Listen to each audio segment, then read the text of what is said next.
देखिए, हम उसी फ्लेमिंग्स लेफ्ट हैंड रूल को यहाँ अप्लाई करते हैं। देखिए, हम सब जानते हैं कि हमारी पृथ्वी एक बहुत बड़ा चुंबक है, मैग्नेट है, और इस मैग्नेट का ये नॉर्थ पोल पॉजिटिव चार्ज होता है, साउथ पोल नेगेटिव चार्ज होता है।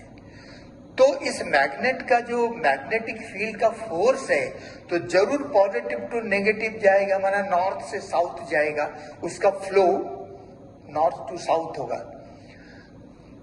अब देखिए, अब मैंने आपको पहले सेशन में सुनाया था कि यहाँ पर इस सृष्टि का नियम है कि हर चीज का एक सर्किट कंप्लीट होता है, तो इसका भी एक सर्किट कंप्लीट होगा।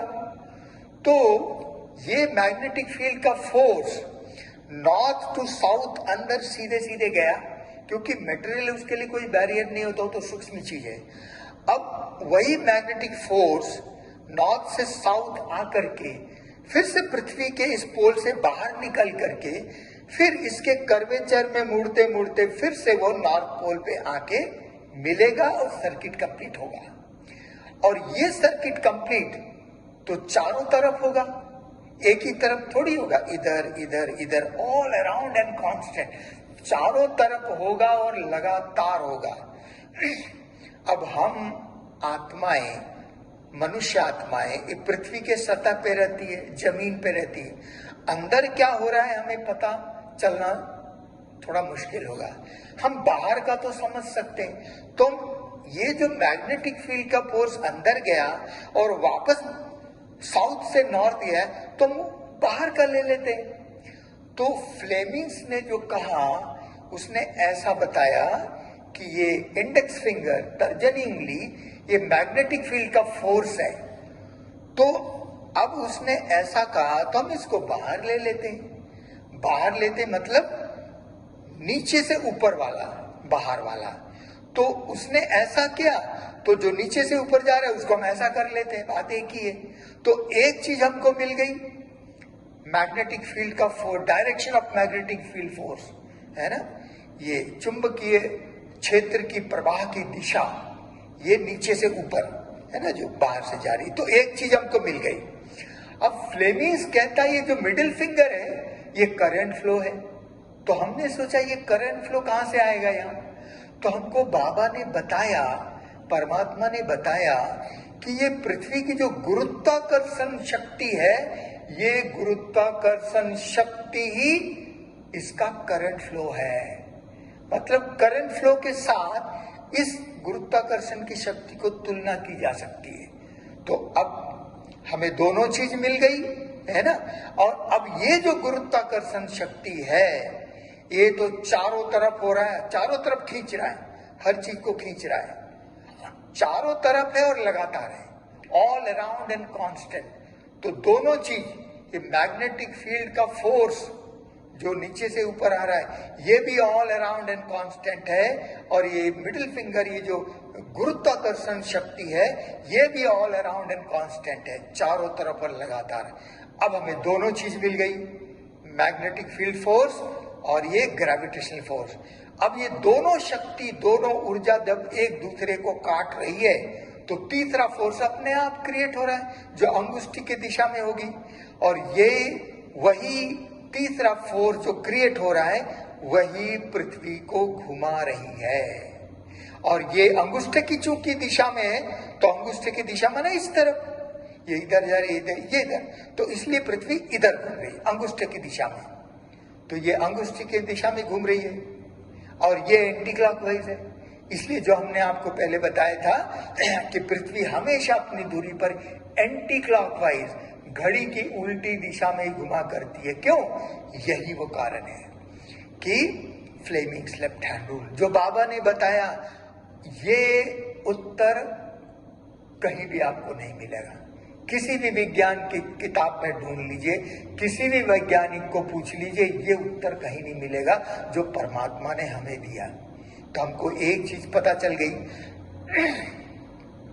कि पृथ्वी की पहली गति क्यों होती है। फ्लेमिंग्स लेफ्ट हैंड रूल बाबा ने बताया।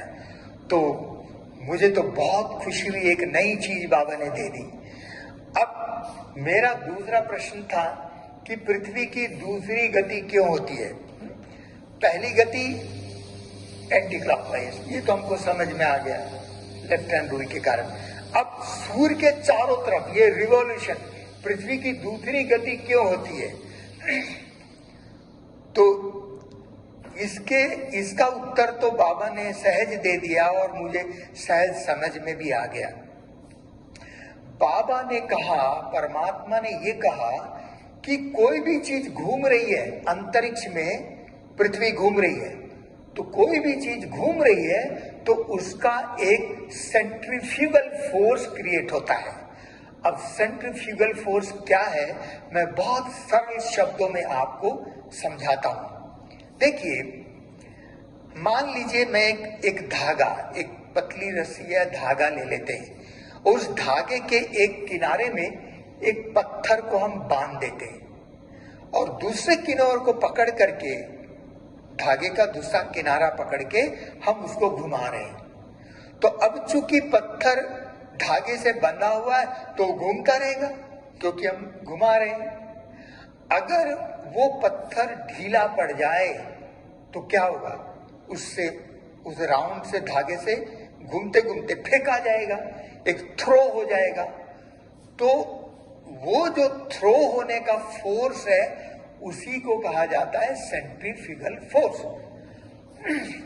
अब आप देखिए, हमारे हर एक मकानों में, घरों में जो टंकी में पानी चढ़ाने के लिए जो पंप होता है ना, उसको सेंट्रीफ्यूगल पंप कहा जाता है, क्योंकि इसी सिद्धांत के आधार पर ही पानी टंकी में चढ़ता है। अब देखिए, अब हम इसको फिर यहां पर समझ लेते हैं कि देखिए, अगर ये पृथ्वी का ये जो एक्सिस है, ये मेन बीच का एक्सिस, इसको अगर हम धागे का एक किनारा मान लेते हैं, एंड, और दूसरा किनारा इसका रेडियस को मान लेते हैं, ये रेडियस है ना, ये। अब यहां पर चलो पत्थर के बजाय जमीन है और जल है, मैटर तो है, और ये पृथ्वी घूम रही है, ऐसे ऐसे ऐसे घूम रही है, माना ये धागा घूम रहा है, समझ लीजिए, है ना। तो ये घूम रहा है तो जरूर इसका एक सेंट्रीफ्यूगल फोर्स क्रिएट होगा, और वही सेंट्रीफ्यूगल फोर्स ही पृथ्वी को धकेलती है। किधर धकेलेगी? जिधर ये घूम रही है उधर ही धकेलेगी। इसीलिए पृथ्वी की जो दूसरी गति, जो सेंट्रीफ्यूगल फोर्स के कारण होता है, वो भी एंटी क्लॉकवाइज ही होता है ना। पहली गति एंटी क्लॉकवाइज, दूसरी गति भी, क्योंकि वो सेंट्रीफ्यूगल फोर्स ये जिधर घूम रहा है उधर ही धकेल रहा है, तो उसके फोर्स के कारण ही पृथ्वी सूर्य के चारों तरफ घूमती है, रिवॉल्यूशन उसके कारण ही होता है। अब हमें यह भी पता चल गया कि पृथ्वी की दूसरी गति भी क्यों होती है। अब हमको तीसरी गति के बारे में पता करना था। तो हमने दूसरे दिन अमृत वेले योग में मैंने परमात्मा को, शिव बाबा को थैंक्स दिया। मैंने कहा, बाबा मुझे ये बात तो अच्छी तरह से आपने समझा दिया, अब मुझे आपसे ये जानना है कि पृथ्वी की तीसरी गति क्यों होती है। तो मैंने बाबा से पूछा, बाबा पृथ्वी की तीसरी गति क्यों होती है? तो शिव बाबा ने हमको एक ही शब्द में उत्तर दिया।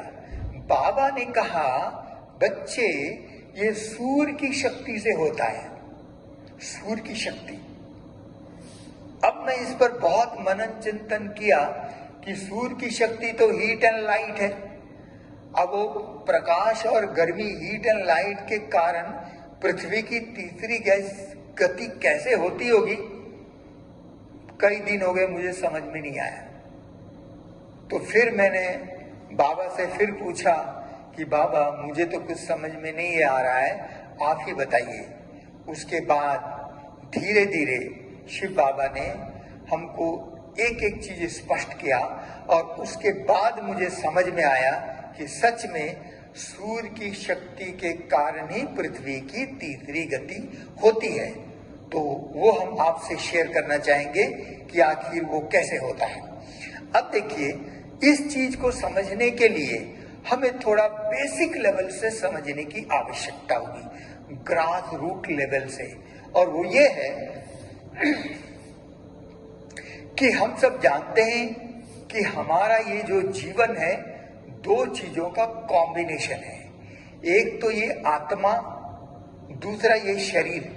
आत्मा अविनाशी है जो भ्रुकुट के बीच में निवास करती है और इस शरीर को चला रही है, और दूसरा ये शरीर जिसको 5 तत्वों का पुतला कहा गया है। जब तक आत्मा इस शरीर में है तब तक जीवन है। आत्मा शरीर से निकल गई, जीवन पूरा हो गया। अब देखिए, ये जो शरीर है जिसको 5 तत्वों का पुतला कहा गया है, 5 तत्वों को द्वारा बना हुआ। अब वो 5 तत्व कौन कौन से हैं ये तो हम सब जानते हैं, थोड़ा बताएंगे कौन कौन से हैं। अब देखिए, अब ये 5 तत्व तो हम सभी ने जान लिया, परंतु इन 5 तत्वों का एक सही क्रम होता है, एक रियल सीक्वेंस होता है। तो वो उसका सही क्रम क्या है और क्यों है, उसको भी हमें समझना जरूरी है। वैसे तो आप कुछ भी पहले कह देंगे, हर्जा नहीं है, परंतु इन 5 तत्वों में सबसे पहला क्रम आता है पृथ्वी, माना मिट्टी, ये जमीन, मिट्टी, जमीन। दूसरा क्रम आता है जल, तीसरा क्रम आता है वायु, चौथा क्रम आता है अग्नि। अग्नि माना सूर्य, क्योंकि सूर्य हीट एंड लाइट का सोर्स है। और पांचवा क्रम है आकाश। ये इसका सही क्रम है, पृथ्वी, जल, वायु, अग्नि और आकाश। अब यही इसका सही क्रम कैसे है, क्यों है, इसको समझने के लिए इसके पीछे 2 वैज्ञानिक सिद्धांत काम करते हैं, ये भी समझना जरूरी है। तो पहले हम ये समझ लें कि क्योंकि ये सही क्रम इसलिए है क्योंकि हमें स्थूल से सूक्ष्म की ओर जाना है। तो इन 5 तत्वों में से सबसे मोटी चीज, ग्रॉस एलिमेंट, सबसे मोटी स्थूल चीज है मिट्टी। उससे सूक्ष्म है जल, जल से सूक्ष्म है वायु, वायु से सूक्ष्म है अग्नि, और अग्नि से सूक्ष्म है आकाश। अब देखिए, अब जो मैंने आपको बताया, इसको और अच्छी तरह से समझने के लिए इसके पीछे जो 2 वैज्ञानिक सिद्धांत काम करते हैं उसको भी समझना जरूरी है। इसका पहला सिद्धांत है, जो चीज जितनी सूक्ष्म होगी उतनी शक्तिशाली होगी, उतनी पावरफुल होगी। दूसरा सिद्धांत, जो चीज जितनी सूक्ष्म होगी उसका कार्य क्षेत्र, वर्किंग फील्ड उतना विशाल, उतना वास्ट होगा। ये 2 सिद्धांत हैं, जो चीज जितनी सूक्ष्म होगी उतनी शक्तिशाली और उतना विशाल कार्य क्षेत्र होगा। अब इन्हीं 2 सिद्धांतों को फिर से हम यहां पर अप्लाई करते हैं। देखिए, हमारे ग्लोब में जमीन 7 कॉन्टिनेंट्स में बटे हुए हैं ना, बिखरे हुए, जमीन बिखरी हुई है। अगर आप काल्पनिक रूप से अगर हम इन सारी जमीनों को इकट्ठा कर लेते हैं, समझ लीजिए, तो पूरे ग्लोब में जमीन 1 भाग होगा, तो पानी कितना होगा? पानी इससे 3 गुना ज्यादा है, 75% पानी है ना। तो 1 भाग स्थल हुआ, जमीन हुआ, और 3 भाग पानी, समुद्र 3 भाग चारों ओर बिखरा हुआ है, फैला हुआ है। तो जल मिट्टी से सूक्ष्म भी है, शक्तिशाली भी है, और उसका कार्य क्षेत्र जमीन से 3 गुना ज्यादा हो गया। अब जल से सूक्ष्म वायु है, तो वायु जल से सूक्ष्म भी है, शक्तिशाली भी है, और इसके चारों तरफ अनेक गुना उसका कार्य क्षेत्र है, क्योंकि वायु तो काफी दूर तक फैला हुआ है ना, उसके स्फेयर्स होते हैं, और आखिरी है ओजोन लेयर, उसके ऊपर तो फिर वायु होता ही नहीं है। अब देखिए, तो वायु जल से अनेक गुना विशाल है, उसका वर्किंग फील्ड कितना गुना ज्यादा है जल से। अब वायु से सूक्ष्म अग्नि है, तो अग्नि जो है अपना हीट एंड लाइट, प्रकाश और गर्मी अंतरिक्ष में जितने भी ग्रह नक्षत्र तारे सबको दे रहा है, सबको दे रहा है। जो नजदीक है उसको जल्दी और ज्यादा मिल रहा है, जो दूर है उसको देरी से और कम मिल रहा है, पर मिल सबको रहा है। तो और ये जो ग्रह नक्षत्र तारे सोलर फैमिली पूरे हैं, ये बहुत विस्तार नहीं होता है, पूरे आकाश में नहीं होता है, उसकी भी लिमिट होती है। तो परंतु कितना विशाल है, वायु से कितना गुना ज्यादा इस सूर्य के हीट एंड लाइट का वर्किंग फील्ड हो गया। अब सूर्य से, अग्नि से भी सूक्ष्म है आकाश, जो पांचवा तत्व है। जो अब आकाश तो आकाश है, चारों तरफ फैला हुआ है। अब ये जो आकाश है इसको भी समझने की आवश्यकता है। कई लोग कहते हैं वैक्यूम है ना, पोलार है, एम्प्टी है, वैक्यूम है, कुछ भी नहीं है, परंतु वास्तव में ऐसा नहीं है। आकाश, परमात्मा कहते हैं बिना नाम रूप की कोई चीज नहीं होती, तो आकाश नाम है तो उसका अस्तित्व है, और उसका अस्तित्व है मैटर, क्योंकि तत्व है ना। जब तत्व है तो उसकी एनर्जी भी होगी, उसकी शक्ति भी होगी। और जैसे मैंने बताया कि 5 तत्वों में सबसे मोटी चीज मिट्टी है और सबसे सूक्ष्म है आकाश, पृथ्वी, जल, वायु, अग्नि और आकाश। तो आकाश 5 तत्वों में सबसे सूक्ष्म तत्व है। तो आकाश वास्तव में, जैसे अंग्रेजी में इस आकाश को कॉस्मोस भी कहते हैं, कॉस्मोस, और आकाश की एनर्जी को कॉस्मिक एनर्जी कहा जाता है। ये कॉस्मिक एनर्जी, और इसी कॉस्मिक एनर्जी को ही दूसरे शब्दों में कई लोग ईथर कह देते हैं। ईथर कोई दूसरी चीज नहीं है, वास्तव में ये कॉस्मिक एनर्जी ही है जो सबसे सूक्ष्म है। और क्योंकि आकाश तो सूक्ष्म है और उसकी एनर्जी, कॉस्मिक एनर्जी सूक्ष्म है, और वो कॉस्मिक एनर्जी पूरे आकाश में फैला हुआ है, भरा हुआ है, खाली नहीं आकाश, कॉस्मिक एनर्जी से फुल भरा हुआ है। अब आप देखिए, हमने ये क्रम देखा। अब हम आपको ये बता दें, इसको थोड़ा और अच्छी तरह से समझने के लिए मैं एक और उदाहरण देना चाहूंगा। देखिए, एक चौक पीस ले लेते हैं। उस चौक पीस को हम फर्श में या पत्थर में रगड़ना शुरू कर देते, तो पूरा चौक पीस रगड़ते रगड़ते पूरा चौक पीस पाउडर बन जाएगा।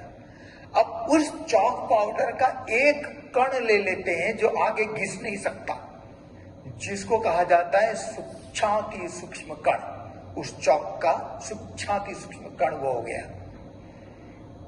अब देखिए, ठीक इसी प्रकार से ये मिट्टी है, वो भी मिट्टी का ही भाग है, चौक भी। अब ये मिट्टी है, जमीन है, इसका जो सूक्ष्माति सूक्ष्म, अति सूक्ष्म जो है वो है एटॉम। अब ये देखिए, अब ये तत्व है, ये जमीन का, मिट्टी का। अब हमने देखा कि जमीन से, मिट्टी से सूक्ष्म जल है, तो जल का जो सूक्ष्माति सूक्ष्म कण होगा तो जरूर उस एटॉम, उस सूक्ष्म तत्व से भी सूक्ष्म होगा, क्योंकि दोनों तत्व अलग है। अब जो वायु है वो जल से भी सूक्ष्म है, तो वायु का जो सूक्ष्माति सूक्ष्म कण होगा जरूर जल के सूक्ष्म कण से भी सूक्ष्म होगा। अब वायु से सूक्ष्म अग्नि है, तो अग्नि का, सूर्य का जो सूक्ष्माति सूक्ष्म कण होगा जरूर उस वायु के सूक्ष्म कण से भी सूक्ष्म होगा। अब आकाश अग्नि से भी सूक्ष्म है, तो जरूर आकाश का कॉस्मिक एनर्जी, जो सूक्ष्माति सूक्ष्म आकाश का जो कण होगा जरूर अग्नि के उस सूक्ष्म कण से भी सूक्ष्म होगा। अब हमने ये क्रम देखा। अब हमारा क्रम यहां भी समाप्त नहीं होता है। आकाश से भी सूक्ष्म है ब्रह्म तत्व, क्योंकि वो छठा तत्व है और वो ब्रह्म तत्व तो इस आकाश तत्व को चारों ओर से घेर के रखा है। तो वो आकाश तत्व से भी सूक्ष्म है वो ब्रह्म तत्व, अर्थात ब्रह्म तत्व का जो सूक्ष्माति सूक्ष्म कण होगा जरूर आकाश के उस सूक्ष्म कण से भी सूक्ष्म होगा। और मैंने आपको बताया जो चीज जितनी सूक्ष्म होगी उतनी शक्तिशाली, उसका कार्य क्षेत्र उतना विशाल होगा। तो ब्रह्म तत्व का जो कार्य क्षेत्र है विशाल है, वो नेवर एंडिंग है, इन्फिनाइट है, असीम अनंत बेहद। अब हमारा कर्म यहां भी समाप्त नहीं होता है। ब्रह्म तत्व के सूक्ष्म कण से भी सूक्ष्म मैं आत्मा हूं, आप आत्मा है, आप आत्मा है। तो आत्मा कितनी सूक्ष्म है, कितनी शक्तिशाली है। और मुझ आत्मा का कार्य क्षेत्र तीनों लोक है। हम परमधाम ब्रह्म तत्व में भी रह सकते हैं, सूक्ष्म वतन में भी आ सकते हैं और स्थूल वतन में शरीर द्वारा भी पाठ बजा सकते हैं। इस तीन लोक में आत्मा से सूक्ष्म कुछ भी नहीं है। ऐसा नहीं कि आत्मा से सूक्ष्म परमात्मा है, नहीं, परमात्मा भी एक आत्मा ही है।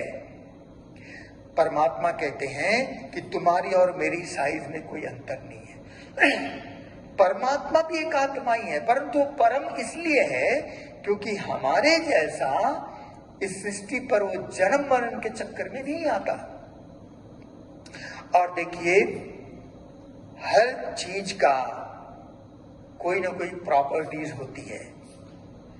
तो आत्मा की भी 7 गुण होते हैं, आत्मा के भी 7 निजी गुण होते हैं, ज्ञान, प्रेम, शांति, शक्ति, आनंद, सुख और पवित्रता। तो परमात्मा में भी वही गुण है, परंतु परमात्मा इन गुणों का सागर है। परमात्मा में वो शक्ति कभी खत्म नहीं होती, गुण कभी खत्म ही नहीं होते। अब देखिए, अब मैंने ये समझ लिया इस पूरे 3 लोक में आत्मा से सूक्ष्म कुछ भी नहीं है। तो आप सोचिए मैं आत्मा कितनी शक्तिशाली हूं, कितनी सूक्ष्म हूं। तो जब हम मेडिटेशन करते हैं तो सबसे पहले हमें अपने मन बुद्धि को उस सूक्ष्मता की लेवल में टिकाने का अभ्यास करना होता है। और जब हमें ये अभ्यास हो जाएगा तो हमारे अंदर असीम ऊर्जा अपने आप इमर्ज हो जाएगी। परमात्मा हमें कहते हैं कि बच्चे तुम मास्टर सर्वशक्तिवान हो। परमात्मा सर्वशक्तिवान है, हम उनके बच्चे हैं, मास्टर सर्वशक्तिवान है। परंतु ये अनुभव तब होगा जब हम इस सूक्ष्मता की लेवल में स्वयं को टिका सकेंगे।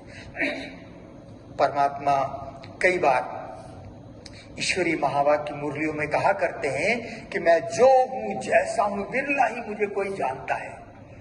तो वो कौन सी बात है? वो यही बात है, मैं कौन हूं, कैसे हूं। अब मैं आपको ये बताना चाहूंगा कि अब देखिए यहां पर कुछ चीज और भी समझने की आवश्यकता है। वो ये है कि यहां पर एक डिफरेंस क्रिएट हो रहा है कि आत्मा चेतन सत्ता है। चेतन माना जिसमें मन बुद्धि संस्कार होते हैं, मन बुद्धि संस्कार, यही आत्मा की चेतनता है। और हम आत्माएं ब्रह्म तत्व में परम धाम में रहने वाली है, परमात्मा भी वही रहते हैं। तो आत्मा चेतन है और ब्रह्म तत्व है, वो चेतन नहीं है, है ना। अब आप देखिए यहां पर ये चीज और एक समझने की बात जरूरी है कि 3 लोक में 4 चीज अविनाशी है। इस 3 लोक में 4 चीज अविनाशी है और उसमें 2 परिवर्तनशील है और 2 अपरिवर्तनीय है। एक मैं आत्मा अविनाशी है परंतु सतो रजो तमो में आते परिवर्तनशील है, और दूसरा प्रकृति, प्रकृति माना पांच तत्व, पांच तत्वों का बना हुआ शरीर विनाशी है, परंतु पांच तत्व अपने आप में अविनाशी है, वो अविनाशी है। तो पांच तत्व जिसको एक शब्द में प्रकृति कहा गया है, तो प्रकृति भी अविनाशी है, परंतु सतो रजो तमो में आत्मा के प्रभाव के कारण ही आती है। तो आत्मा और प्रकृति ये दोनों अविनाशी है, परंतु दोनों परिवर्तनशील है, दोनों ही सतो रजो तमो में आती है। परंतु बाकी तो एक है ब्रह्म तत्व, आकाश तत्व से ऊपर ब्रह्म तत्व, परम धाम जो हम आत्माओं का घर है, और उसमें रहने वाला परमात्मा निराकार ज्योतिर्बिंदु शिव। ये दोनों अविनाशी है परंतु अपरिवर्तनीय, ये कभी सतो रजो तमो में नहीं आते हैं। परमात्मा सदा पवित्रता का सागर है और ब्रह्म तत्व रहने का पवित्र स्थान है। तो ये तीन लोक में चार चीज अविनाशी हो गई, आत्मा और प्रकृति अविनाशी परंतु परिवर्तनशील, ब्रह्म तत्व और शिव परमात्मा ये दोनों अविनाशी परंतु अपरिवर्तनीय। अब मैं आपको यहाँ ये बताना चाहूंगा कि आत्मा भी परम धाम में रहती है, परमात्मा भी परम धाम में रहते हैं, परंतु दोनों में महान अंतर है। वो क्या है? आत्मा और परमात्मा में ऐसे तो अनेक अंतर है, हम सब जानते हैं, परंतु आत्मा और परमात्मा में एक सबसे बड़ा अंतर तो ये है कि आत्माएं जब परम धाम में ब्रह्म तत्व में रहती हैं तो उस समय आत्मा विश्राम करती है, सो जाती है, अर्थात मन बुद्धि संस्कार आत्मा में वहां भी होते हैं, परंतु वो मन बुद्धि संस्कार काम नहीं करते, इनएक्टिव मोड में है। तो आत्मा परम धाम में इनएक्टिव हो जाती है ना। अब देखिए, जैसे देखिए यहाँ पर हम आत्मा शरीर में है तो आत्मा एक्टिव है, अगर आत्मा शरीर से निकल जाए तो शरीर डेड हो जाता है, कर्मेंद्रियां होते हुए भी काम नहीं करता। इसी प्रकार से आत्मा जब परम धाम में जाती है तो मन बुद्धि संस्कार तो होते परंतु काम नहीं करते, इनएक्टिव हो जाती। परंतु परमात्मा परम धाम में रहते हुए भी सदा एक्टिव है। परमात्मा कभी भी इनएक्टिव नहीं होता है, परमात्मा सर्वशक्तिवान है। देखिए, आत्माएं परम धाम में गई तो परम ब्रह्म तत्व के अधीन हो गई, और परमात्मा तत्वों को भी अधीन करके रखता है। जब इस सृष्टि पर आता है तो ब्रह्मा तन में परकाय प्रवेश करके आता है, वो माता के गर्भ से जन्म नहीं लेता है, तत्वों को अधीन करके। तो ब्रह्म तत्व को भी अधीन करता है, ब्रह्म तत्व उनको अधीन नहीं कर सकता है। तो परमात्मा सर्वशक्तिवान है। तो परमात्मा परम धाम में रहते हुए भी सदा एक्टिव है, इसलिए परमात्मा शिव को कहा जाता है सदाशिव, सदाशिव। इसी के यादगार में हमारे जो बड़े बड़े शिव मंदिर है, द्वादश ज्योतिर्लिंगम मठ है, वहां पर शिव मंदिरों में एक कोने में एक ज्योति जगाई जाती है जिसको कभी भी बुझने नहीं दिया जाता है, घृत डालते रहते हैं। परमात्मा सदा जागती ज्योत है, सदा एक्टिव है, उसी का ही भक्ति मार्ग में ऐसा यादगार बना हुआ है। अब मैं आपको ये बताना चाहूंगा कि अभी हमने, अब मैं साथ में एक चीज और बताऊंगा जिससे और क्लियर हो जाएगा कि देखिए कि शांति, क्योंकि परम धाम को ना, ब्रह्म तत्व को शांति धाम भी कहा जाता है। शांति तीन प्रकार की होती है और शांति के तीन डायमेंशंस होते हैं। एक प्रकार की शांति है कि मैं आत्मा शांत स्वरूप हूं, जिसको परमात्मा शिव बाबा दूसरे शब्दों में कहते हैं डेड साइलेंस।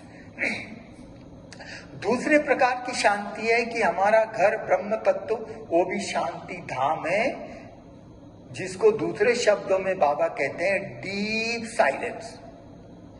तीसरे प्रकार की शांति है कि हमारा बाबा शिव बाबा परमात्मा शांति का सागर है। तो परमात्मा से जो शांति की किरणें मिलती है उसको कहते हैं स्वीट साइलेंस। इसको मैं थोड़ा और आगे बताऊंगा। थोड़े शब्दों में इसको और स्पष्ट कर देना चाहता हूं कि देखिए, आत्मा की शांति, इसको डेड साइलेंस कहा जाता है। क्यों? क्योंकि आत्मा जब परम धाम में गई तो as good as dead, inactive mode में है, तो डेड साइलेंस है। अब शांति धाम, ब्रह्म तत्व, परम धाम, वहां उसको, उसकी शांति को, उस घर की शांति को कहते हैं डीप साइलेंस। क्यों? क्योंकि वहां पर शांति के 3 डायमेंशंस मौजूद होते हैं। शांति के 3 डायमेंशंस होते हैं और तीनों डायमेंशंस केवल परम धाम में ही होना संभव है, सूक्ष्म वतन और स्थूल वतन में नहीं। वो 3 डायमेंशंस क्या है? एक है, शांति का पहला डायमेंशन है निर्जन। निर्जन, आप कहते हैं ना, आत्मा अकेली आई है, अकेली जाना, अकेली जाना है। तो आत्मा जब परमधाम में रहती है तो झुंड में रहती है, परंतु झुंड में टुगेदर रहते हुए भी आत्मा अकेली है। क्योंकि आत्मा को ये पता नहीं होता है, क्योंकि इनएक्टिव मोड में बुद्धि, मन बुद्धि संस्कार काम नहीं कर रहे, इसलिए आत्मा को ये पता ही नहीं होता है कि मेरे आजू बाजू में आगे पीछे कौन है। इसलिए आत्मा अकेली है, झुंड में रहते भी अकेली है, निर्जन। शांति का दूसरा डायमेंशन है निशब्द, नो साउंड, निर्वाण, कोई आवाज नहीं।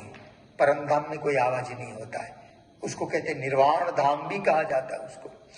अब आप देखिए, शांति का तीसरा डायमेंशन होता है, वह है निश्चल, कोई हलचल नहीं। परम धाम में कोई मूवमेंट भी नहीं होता है, साउंड भी नहीं है, मूवमेंट भी नहीं है।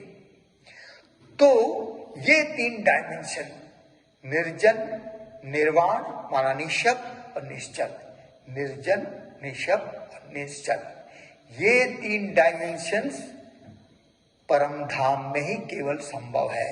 इसीलिए उस परम धाम की शांति को डीप साइलेंस कहा जाता है। वहां आत्मा परम धाम में गई और चिपक गई, कोई मूवमेंट नहीं, कोई हलचल नहीं, है ना, फ्रिज हो गई आत्मा। तो अब परमात्मा की जो शांति है, जब हम मेडिटेशन करते हैं तो परमात्मा से जो शांति की किरणें आती, केवल शांति की किरणें नहीं आती हैं। परमात्मा केवल शांति का सागर नहीं है, वो प्रेम का सागर है, आनंद का सागर है, सुख का सागर है, सर्वशक्तिवान है, ज्ञान का सागर है। तो जब शांति की किरणें आती हैं, उसमें 3 चीज ऑटोमेटिक अपने आप मिक्स होता है। शांति के साथ प्रेम की किरणें भी होते हैं, तो सुख और आनंद। तो प्रेम, शांति, आनंद और सुख, तो ये चारों किरणें एक साथ आती है। और वो जो आनंद की स्थिति, वो शांति बहुत स्वीट होता है, बहुत आनंददायी, सुखदायी होता है। इसलिए परमात्मा से प्राप्त हुई शांति को कहा जाता है स्वीट साइलेंस। और उसको, उसकी अनुभूति एक बार हो गई, जिसको परमात्मा कहते हैं अतीन्द्रिय सुख, जब उस स्थिति में हम पहुंचते हैं, बहुत आनंद है, उस स्थिति को छोड़ने की इच्छा नहीं होती है। ये अनुभव की बात है। तो अब मैंने आपको ये बताया कि अब हमने जो ये क्रम देखे, ये असेंडिंग ऑर्डर में देखा, तो आत्मा का जो सूक्ष्मता का क्रम है वो 7वां क्रम है। पृथ्वी, जल, वायु, अग्नि, आकाश, ब्रह्म तत्व और मैं आत्मा। अब देखिए, अब हम इसको डिसेंडिंग ऑर्डर में देखेंगे। अब जो पूरे 3 लोक में जो मोस्ट पावरफुल, वो कौन है? परमात्मा, निराकार ज्योतिर्बिंदु श्री परमात्मा। अब जो मोस्ट पावरफुल होगा, वो कम पावरफुल वाले को प्रभावित करेगा, वो उससे कम वाले को, उससे कम वाले को, उससे कम वाले को, ये क्रम चलेगा। तो परमात्मा सर्वशक्तिवान है, तीनों लोक में सर्वशक्तिवान, मोस्ट पावरफुल वही है। अब परमात्मा के 7 गुण है, 7 गुणों का सागर है। परमात्मा अपने 7 गुणों से उससे कम पावरफुल वाले हैं ब्रह्म तत्व, क्योंकि ब्रह्म तत्व में तो शिव बाबा है ना। आत्माएं भी परम धाम में है, परंतु आत्मा तो सो गई, विश्राम कर रही है। उनको तो आत्मा को यह भी पता नहीं कि हम परम धाम में हैं, आत्मा को यह भी पता नहीं कि परमात्मा यहाँ है, आत्मा को यह भी पता नहीं चलता है कि मैं कहां पर हूं। तो परमात्मा अपने सातों गुणों से ब्रह्म तत्व को चार्ज कर रहे हैं, परंतु ब्रह्म तत्व तो तत्व है, उसमें चेतनता है ही नहीं। और शिव बाबा चैतन्य है, सच्चित आनंद स्वरूप है ना। तो परमात्मा सातों गुणों से ब्रह्म तत्व को चार्ज कर रहा है, प्रभावित कर रहे हैं, इन्फ्लुएंस कर रहे हैं, परंतु वो तत्व होने के कारण, चेतन न होने के कारण परमात्मा से सातों गुणों को नहीं ले पा रहा है। परमात्मा से केवल दो ही गुणों को ले पा रहा है, दो ही गुणों को रिसीव कर रहा है, एक शांति, दूसरी पवित्रता। एक शांति, दूसरी पवित्रता। बाकी गुणों को रिसीव करने के लिए तो चेतन होना आवश्यक है। अब देखिए, तो ब्रह्म तत्व के पास दो प्रॉपर्टी, दो गुण हो गए, एक शांति, दूसरी पवित्रता। अब देखिए, ब्रह्म तत्व से कम पावरफुल वाला तत्व है आकाश तत्व।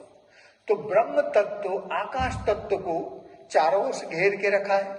तो ब्रह्म तत्व आकाश तत्व को चारों ओर से शांति और पवित्रता से चार्ज कर रहा है, परंतु ये जो आकाश तत्व है ये साकार मनुष्य लोक के जुरिडिक्शन में आ गया, साकार मनुष्य लोक के दायरे में आ गया। तो साकार मनुष्य लोक की तीन विशेषताएं हमने आपको पहले सत्र में सुनाई थी। कौन से? Light, sound and motion. Light, sound and motion, ये तीन इस साकार मनुष्य लोक की विशेषताएं। अब जहां पर मोशन है, जहां पर गति है, वहां पर शांति कैसे होगी? इसीलिए आकाश तत्व ब्रह्म तत्व से शांति को नहीं ले पा रहा है, क्योंकि गति है, जहां गति है वहां शांति नहीं हो सकती। तो केवल पवित्रता को रिसीव कर पा रहा है। अब पवित्रता को भी आकाश तत्व ट्रांसफॉर्म्ड रूप में ले रहा है, परिवर्तित रूपांतरित रूप से ले रहा है, क्योंकि जहां पर गति है वहां रूपांतरण तो होता ही है। क्योंकि थर्मोडायनेमिक्स का जो पहला नियम है उसमें ये कहा गया है ना कि energy neither can be created nor can be destroyed but can be transform. ऊर्जा न तो पैदा की जा सकती है न तो समाप्त किया जा सकता है, परंतु उसका रूपांतरण किया जा सकता है, रूपांतरित होते ही रहते हैं। अब देखिए, अब आकाश तत्व प्योरिटी, पवित्रता को ले रहा है। कैसे ले रहा है? देखिए, प्योरिटी एक पॉजिटिव वैल्यू है, purity in the sense of positivity, है ना, and positivity in the sense of clockwise. Positive हमेशा क्लॉकवाइज होता है। पॉजिटिव माना right direction, everything is left to right, इसको पॉजिटिव कहते हैं ना, और वही क्लॉकवाइज होता है। तो purity in the sense of positivity and positivity in the sense of clockwise. तो आकाश तत्व पवित्रता को क्लॉकवाइज के रूप में रिसीव कर रहा है, और आकाश तत्व का जो कॉस्मिक एनर्जी है पूरे आकाश में क्लॉकवाइज फ्लो हो रहा है, क्लॉकवाइज घड़ी की दिशा में फ्लो हो रहा है। अब आकाश तत्व में कॉस्मिक एनर्जी का जो फ्लो होने का जो एरिया, सबसे ज्यादा एरिया कौन सा होगा? आकाश के उस एंड से इस एंड तक होगा, है ना। या इस बॉल में अगर आप समझ लेंगे तो आकाश तत्व के इस एंड से इस एंड तक, क्योंकि आकाश ऐसे भी गोले, ऐसे भी गोले, ऐसे भी, तो मैक्सिमम एरिया इस एंड टू इस एंड होगा। तो कॉस्मिक एनर्जी अंदर अंदर पूरे आकाश तत्व में क्लॉकवाइज फ्लो हो रहा है। अब इधर आगे आएगा, क्योंकि चारों तरफ तो कॉस्मिक एनर्जी भरा हुआ है, तो इधर उसका एरिया कम मिलेगा और यहाँ जीरो हो जाएगी, और ठीक वैसे भी पीछे भी जीरो हो जाएगी, और बीच में सूर्य, तो ये भी जीरो, ये भी जीरो, और बीच में सूर्य। तो एक इनविजिबल एक्सिस क्रिएट हो रहा है, और कोई भी चीज दुनिया में घूमती है तो एक्सिस पे ही घूमती है। तो पूरा कॉस्मिक एनर्जी एक क्लॉकवाइज फ्लो हो रहा है। अब आप देखिए, अब मैं आपको बताऊं कि आकाश तत्व से कम पावरफुल वाला तत्व कौन सा है? अग्नि। माना सूर्य। तो सूर्य की हीट एंड लाइट भी क्लॉकवाइज मुड़ता है, क्योंकि कॉस्मिक एनर्जी क्लॉकवाइज है। तो कॉस्मिक एनर्जी के क्लॉकवाइज होने के कारण सूर्य की किरणें भी क्लॉकवाइज मुड़ते मुड़ते मुड़ते आकाश के अंत को टच करते हुए वापस मुड़ती है। अब फिर मैं उसी पॉइंट पे आता हूं कि मैंने आपको बताया था इस 3 लोक में 4 चीज अविनाशी है, उसमें प्रकृति भी अविनाशी है। तो प्रकृति में सूर्य भी आ गया, अग्नि। अब सूर्य में कहा जाता है कि 2 गैसों का निरंतर विस्फोटन हो रहा है, हाइड्रोजन हीलियम। अब ये दोनों गैस भी तो एनर्जी है, और एनर्जी विस्फोटन होने के बाद यही गैस हीट एंड लाइट में कन्वर्ट हो रहा है ना। प्रकाश और गर्मी में रूपांतरित हो गया वही दोनों गैस।